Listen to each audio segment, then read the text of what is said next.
Bonjour à tous, je vais vous expliquer la correction d'un des exercices de trigonométrie qui fait appel aux formules de trigonométrie de base.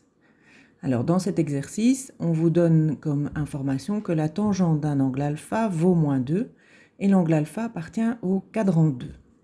Et vous devez trouver le sinus, le cosinus et la cotangente de cet angle. Le plus immédiat est le calcul de la cotangente, puisque cotangente alpha, par les formules que vous connaissez, c'est l'inverse de la tangente alpha. C'est donc l'inverse de moins 2, ce qui donne moins 1 demi. Voilà, comme ça c'est déjà fait. Ensuite, pour trouver le sinus et le cosinus, on doit utiliser bien sûr la formule sinus au carré alpha plus cosinus au carré alpha égale 1, mais on n'a ni l'une des informations ni l'autre. Donc il faut utiliser l'information sur la tangente et transformer la tangente de manière à faire apparaître sinus alpha et cosinus alpha. Donc par définition, la tangente d'alpha est le quotient de sinus alpha par cosinus alpha. Ceci vaut donc moins 2. Donc je peux exprimer sinus alpha en multipliant par cosinus alpha les deux membres de l'égalité. Cosinus alpha passe de l'autre côté du signe égal et sinus alpha égale moins 2 fois cosinus alpha. Alors, je reprends l'égalité fondamentale sinus carré alpha plus cosinus carré alpha égale 1. À la place de sinus alpha, je peux donc noter ce que l'on vient de trouver, moins 2 fois cosinus alpha. Ceci apparaît au carré puisque dans l'écriture de la formule ici, le sinus est au carré.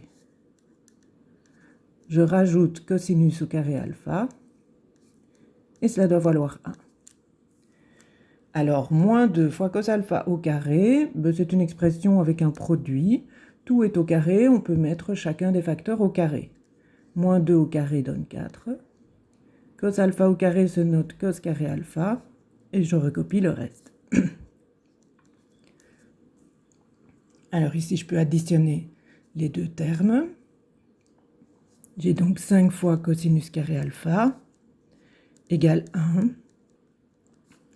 Donc le cosinus au carré d'alpha égale 1 divisé par 5. 1 cinquième. Alors, pour le cosinus de l'angle alpha, ça me donne donc deux possibilités, puisqu'il y a deux nombres dont le carré vaut 1 cinquième. On a la racine carrée de 1 cinquième et l'opposé de la racine carrée de 1 cinquième. Alors, étant donné l'énoncé que vous avez, on peut déterminer le signe du cosinus alpha. Alpha appartient au quadrant 2. Si je trace un tout petit cercle trigonométrique ici, qui doit m'aider, juste pour la réflexion, dans le quadrant 2 ici, le cosinus est un nombre négatif. Alors, il faut encore un petit peu transformer racine carrée de 1 sur 5. Racine carrée de 1, ça fait 1. Racine carrée de 5, on va laisser au dénominateur. Donc, le cosinus alpha est négatif. On a 1 sur racine carrée de 5 pour son expression, mais on ne peut pas garder de nombre irrationnel au dénominateur d'une fraction. Donc, on multiplie par racine carrée de 5 le dénominateur et le numérateur de cette fraction, et on a comme réponse finale moins racine carrée de 5 sur 5. Alors, pour le sinus de l'angle, le dernier nombre trigonométrique qui nous reste à trouver, on peut réutiliser l'égalité qu'on avait déduite ici de la tangente.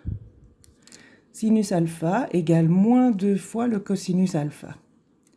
On reprend ça, sinus alpha égale moins 2 fois le cosinus alpha, et on remplace cosinus alpha par la valeur qu'on avait trouvée.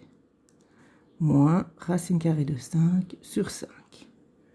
Du coup, pour le sinus, moins par moins donne un nombre positif, et on obtiendra sinus alpha égale 2 racine carrée de 5 sur 5. Pour vérifier le calcul ou les réponses que vous obtenez, Vous pouvez reprendre ce nombre-ci au carré, plus le cosinus ici, ce nombre-ci au carré, et vérifier que la réponse est bien égale à 1. Voilà, bon travail.